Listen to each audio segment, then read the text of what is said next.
Have you ever noticed that people who grew up in the 1990s carry themselves differently? Not louder, not faster, just grounded. Like they remember a version of life that doesn't exist anymore. A time when childhood wasn't recorded, optimized, or shared in real time.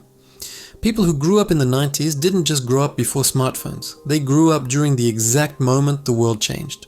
And that timing shaped their psychology in a very specific way.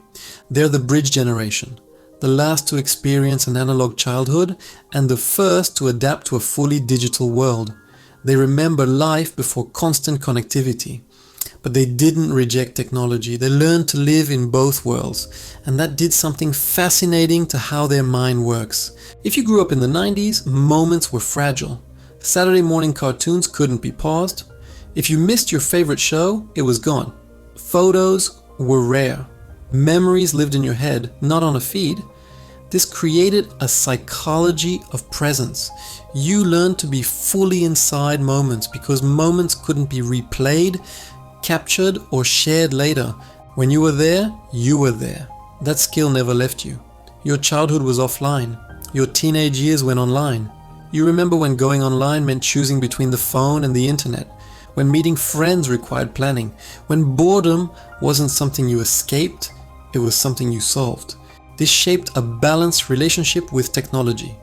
You use it, but you're not consumed by it. Psychologically, 90s kids mastered delayed gratification. You waited weeks for movies to arrive at video stores.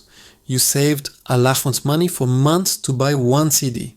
Anticipation was part of the reward. Your brain learned something important. Good things take time. That patience still shows up today in how you approach goals, relationships, and decisions. But here's what truly sets this generation apart. You witnessed the exact moment everything changed. From handwritten notes to instant messages. From calling someone's house and talking to their parents to texting directly.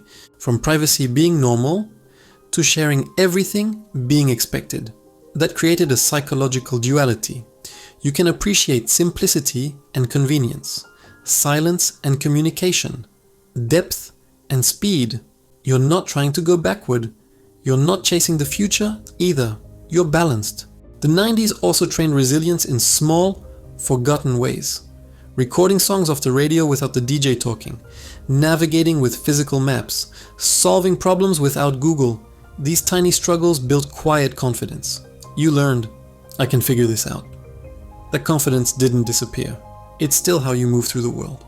Maybe that's why talking to someone who grew up in the 90s feels different. They're present without being disconnected, tech savvy without being addicted. They remember when life moved slower, and somehow they kept that rhythm. If this felt personal, you're probably going to enjoy this channel.